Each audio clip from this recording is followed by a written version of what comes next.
Beginilah kondisi lahan kebun sawit milik salah satu warga. Tampak lumpur padat menggenangi sebagian lahan mereka, hingga menyulitkan warga untuk beraktivitas. Pasalnya, ketinggian lumpur mencapai lutut orang dewasa dan menenggelamkan pangkal pohon sawit. Menurut pemilik lahan, lumpur yang menggenangi lahan mereka merupakan lumpur kerukan proyek jalan tol tebing tinggi Parapat yang berada di zona 3 STA 21+400. Pengerukan dan gundukan tanah percis ada di atas lahan mereka dan mengalir ke lahan mereka. Diakui lumpur ini sudah mulai memasuki lahan pertanian warga sejak 3 bulan belakangan ini. Kini dampaknya beberapa petani sawit tidak dapat memanen hasilnya, dikarenakan kedalaman lumpur mencapai 40 cm.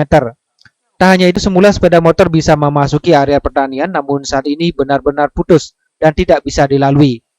Para petani juga mengaku merugi akibat lumpur yang masuk ke lahan miliknya.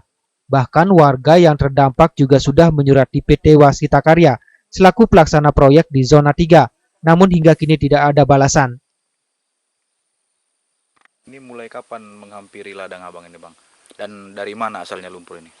Lumpur ini kurang lebih hampir 3 bulan. Dan asal yang ditimbulkan lumpur ini dari proyek jalan tol PT Waskita sebagai kontraktor. Di zona berapa, Bang? Zona 3. Zona 3. Jadi sejauh ini apa kendala abang di ladang abang ini sendiri, Bang? Yang pertama, kendala kami di sini untuk memetik hasil, kami sudah mengalami kendala.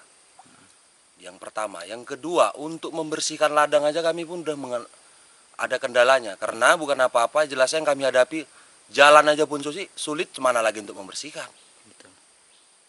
Kedalaman lumpurnya berapa? Kurang lebih sekitar 30 cm, bahkan lebih.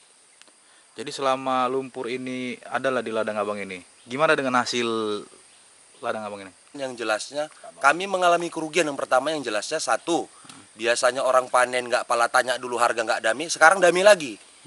Daminya kenapa? Yang seharusnya misalkan 10.000, sekarang jelasnya jadi 15 atau 20.000. Karena biasanya kereta bisa sampai sana sini bebas, sekarang harus mentojok, pikul dulu, angkat, barulah bisa ke kereta. Akibat lumpur ini ya? Akibat dari dampak lumpur ini. Artinya penghasilan abang sangat berkurang nih, Bang? Berkurang. Iya ya. Memang udah kurang lebih hampir jalan 1 bulan. Nah, di sini juga disaksikan Pak Kepala Desa. Jadi setelah orang abang laporkan, apa tindakan dari pihak proyek, Bang? Belum ada. Hingga saat ini? Hingga saat ini kami nggak ada laporan semana-mana, nggak ada. Warga berharap mendapatkan solusi untuk mengantisipasi dampak dari limbah lumpur pengerukan jalan tol ini agar tidak masuk ke lahan sawit mereka. Terkait dengan keluhan warga tersebut, hingga berita ini diturunkan, pihak penanggung jawab proyek jalan tol belum dapat dikonfirmasi oleh awak media. Dari tebing tinggi Sumatera Utara, tim liputan melaporkan.